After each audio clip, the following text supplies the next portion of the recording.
guys were getting at me for not properly introducing my guest. So I'll say Carl is a YouTuber. I am. He's been banned from some social media platforms, which we'll get into in a bit as well.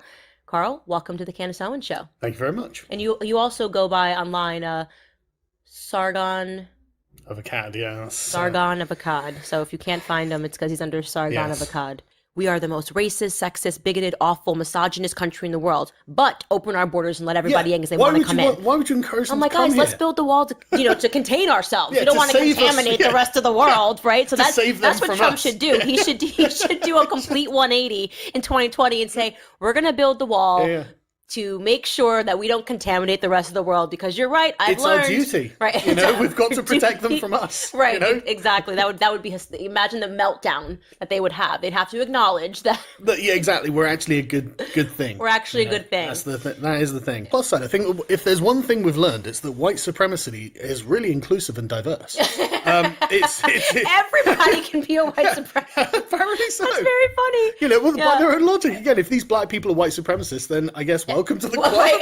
Everybody is a white supremacist. Yeah. There's nobody. I mean, they're down to calling children white supremacists. They don't care. It's if you see anything outside of the narrative, right? I am actually come to the conclusion. I think multiculturalism is actually a form of white supremacy. And ooh, I like this. Yeah, now I can back this up. Right. So, the implicit assumption seems to be that in English individualist liberalism, right, which it is about the primacy of the individual. You know, you are a sovereign individual, and you should be free to have as much self-determination of your life as possible. Now, that to us seems like a universal value, but that's not universal. It's actually very English-speaking. So the English-speaking countries hold that as a high value, in fact, the highest value probably. But there are other countries that don't see that as a value, and they actually see that as being destructive or degenerate or something like this.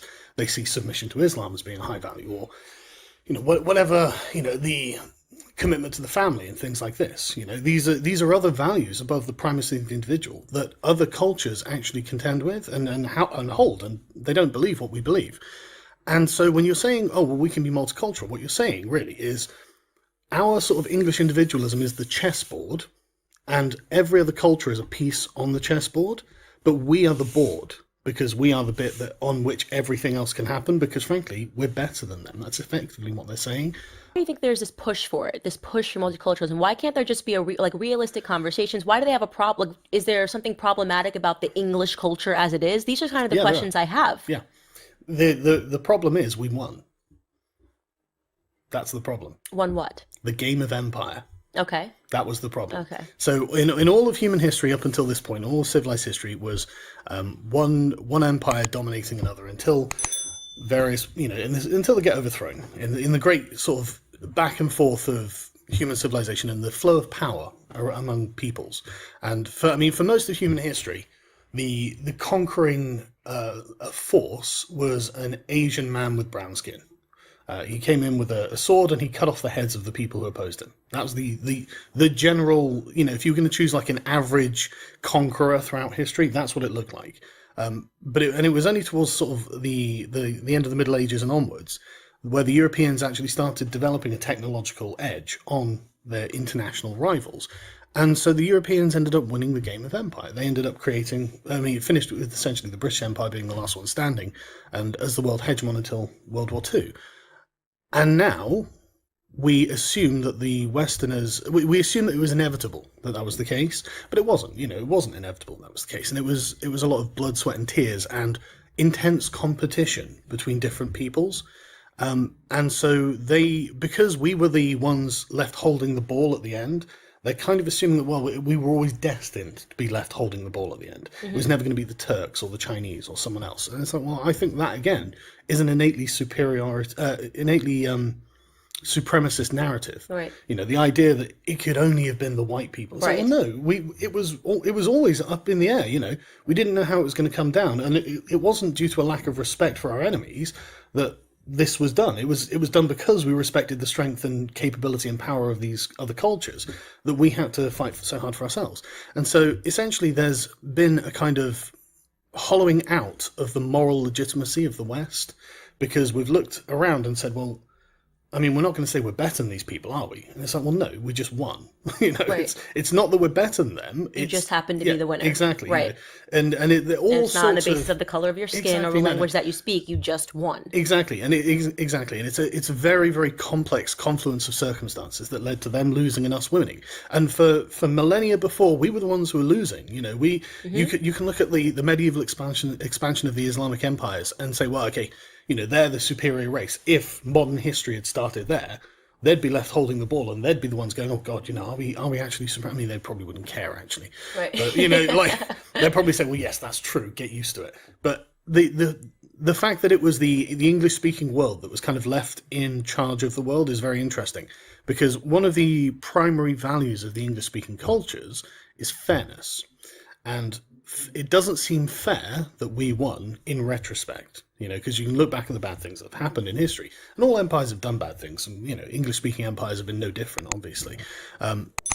And we look back and go, well, was that fair? Well, no, of course it's not fair. Empire isn't a fair game, which is why we don't play Life it. isn't fair if Yeah, you well, want to no. get if you want to Of get course, to yeah. it. Yeah, but empires are not fair, obviously. They're about cultural supremacy of one culture or one racial group over other groups. That's what an empire is by definition. And so, of course, it's not a fair game, but that's why we don't play it now. You know, that's why we don't do it. We've realized that we don't have to do it this way. You know, independent sovereign nations are probably a good thing to continue to exist in peace with, you know, trade amongst their neighbors. Right.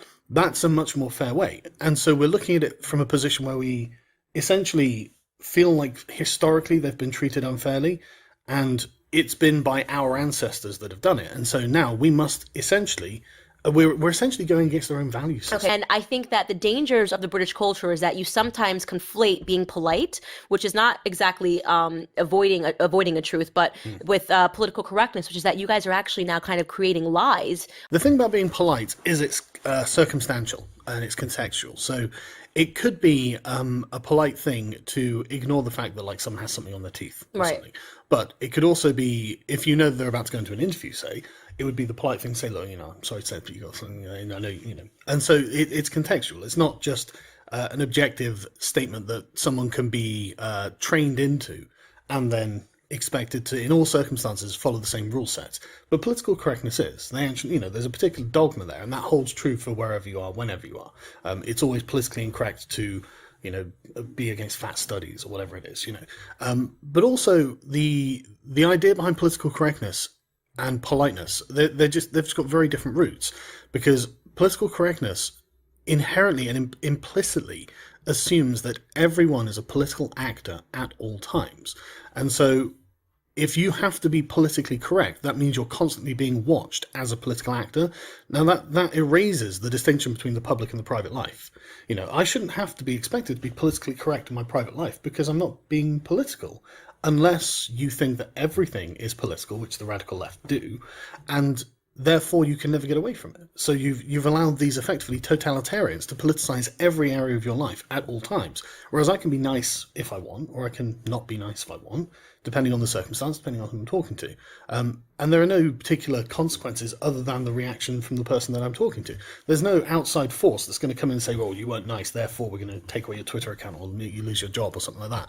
But because political correctness is a dogma, and it does have defined rules, they can absolutely do that.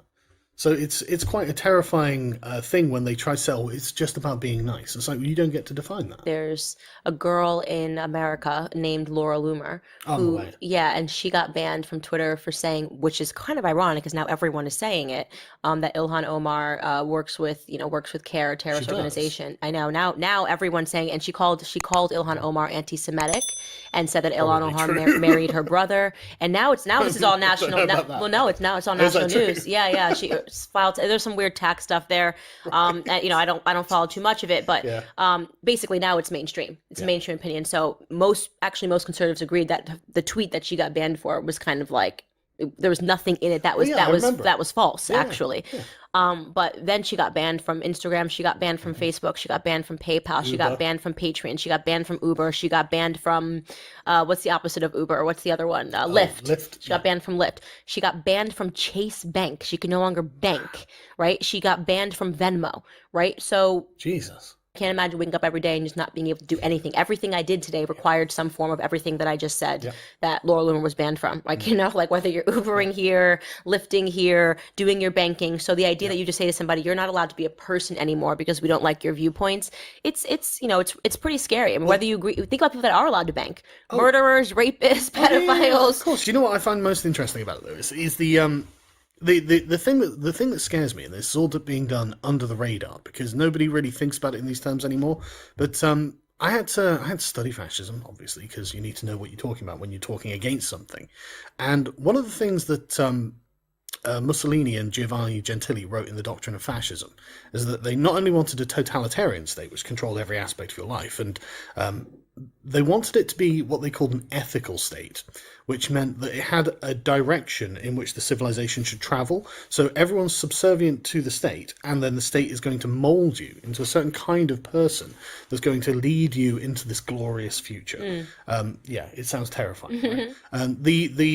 The way that they conceived of it is in opposition to the liberal state, which was a night watchman. That's how they describe it. It's there to protect your rights. You know, it's there to make sure that bad things don't arbitrarily happen to you, to protect your property rights, protect your person, protect your ability to just live, you know, and get on with your lives in peace and harmony, and, you know, fulfill your own life trajectory that you decide. You know, you've got self-determination. They hated that. They wanted an ethical state. They wanted the state to have an agenda. They wanted it to be able to push in a certain direction, oppress dissidents, and everything was all within the state, nothing outside the state, nothing against the state, some formulation. It's this kind of ethical conception that's missing from capitalism, right? And I think it was Adam Smith who put it like this. It's the moral benefit of capitalism is the anonymization of society. You don't need to know who you're doing business with. You don't need to know anything about them. You know that you're going to present this amount of money. They're going to present whatever good. And if you agree on the price, then the exchange takes place. It's all peaceful, it's all tranquil, and everyone gets on with their lives. You don't need to know anything about these people. And so when these corporations start taking this kind of ethical stance, I can't help but think of things that Mussolini would agree with. You know, Mussolini would agree that, of course, these corporations should get rid of these, you know, whoever the political enemy is. It doesn't matter about a fascist who has murdered someone or a fascist who has raped someone. That's okay. He's a fascist. Right. Therefore, in the ethical state, he's really not outside of the bounds of normality. People commit crimes. No, of course. So he's not going to be ostracized from society. But someone who's saying, well, maybe the state shouldn't control every aspect of our lives, well, that's against the ethical state. So maybe that person does need to be dealt with. And it's the same. That's the same attitude these corporations are taking. An ethical corporation is actually a terrifying thing because their ethical agenda might not be the same as yours.